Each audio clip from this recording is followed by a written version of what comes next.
আসসালামু আলাইকুম রহমতুল্লাহি ওয়া বারাকাতুহু। বিসমিল্লাহির রহমানির রহিম। প্রিয় দেশবাসী, রহমত, বরকত ও নাজাতের মাস রমজান আমাদের কাছে পৌঁছেছে। সেজন্য মহান আল্লাহ রাব্বুল আলামিনের দরবারে শুকরিয়া আদায় করছি, আলহামদুলিল্লাহ। এই মাসে জান্নাতের দরজা খুলে দেওয়া হয়, জাহান্নামের দরজা বন্ধ করে দেওয়া হয় এবং শয়তানকে শৃঙ্খলে আবদ্ধ করা হয়। এই ফজিলতপূর্ণ মাসের সাক্ষাৎ পাওয়ার চেয়ে বড় আর কোনো নেয়ামত হতে পারে না। তাই সবাইকে আহ্বান করব, আসুন তওবা করে গুনাহ মুক্তভাবে মাহে রমজানকে স্বাগত জানাই।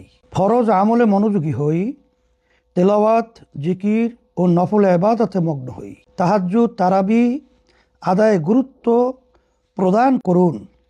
যারা কোরআন তেলাওয়াত করতে পারেন না, তারা কোরআন শেখার চেষ্টা করুন। প্রিয় দেশবাসী, এই মাসকে ধর্মীয় ভাব গাম্ভীর্যের মধ্যে দিয়ে পালনের জন্য এবং মুমিনদের রোজা ও ইবাদত পালনকে সহজ করার জন্য আমি সকলের প্রতি কিছু আহ্বান করতে চাই।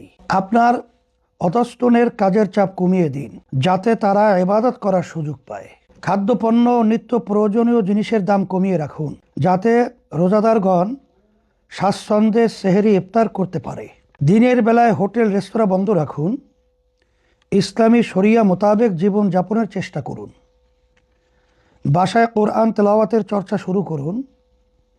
বাচ্চাদের কোরআন শেখানো শুরু করুন। বেশি করে দান সৎকা করুন। বিশেষ করে আত্মীয় স্বজনদের মধ্যে যারা অভাবী তাদেরকে হাদিয়া প্রদান করুন। সরকারকে বলবো, দ্রব্যমূল্য জনগণের নাগালের মধ্যে রাখতে কার্যকর ব্যবস্থা নিন। সিন্ডিকেট ভেঙে দিন। আইন শৃঙ্খলা পরিস্থিতির উন্নয়ন নিশ্চিত করুন। প্রিয় নেতাকর্মীবৃন্দ, ত্রয়োদশ জাতীয় সংসদ নির্বাচনকে কেন্দ্র করে আপনারা অক্লান্ত পরিশ্রম করেছেন। বিশেষ করে সংসদ সদস্য পদপ্রার্থী, নির্বাচন পরিচালনার সাথে সম্পৃক্ত ব্যক্তিবর্গ যেভাবে প্রচেষ্টা করেছেন, তার প্রতিদান আল্লাহ আপনাদেরকে দান করবেন ইনশাআল্লাহ। আমিও আপনাদের প্রতি কৃতজ্ঞতা ও শ্রদ্ধা জানাচ্ছি।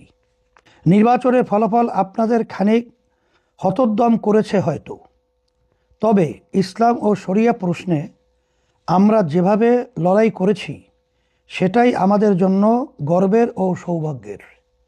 দুনিয়ার সাফল্য আপেক্ষিক। জাগতিক কোনো সাফল্যের জন্য আমরা শরিয়া ও ইসলামকে আড়াল হতে দিতে পারি নাই।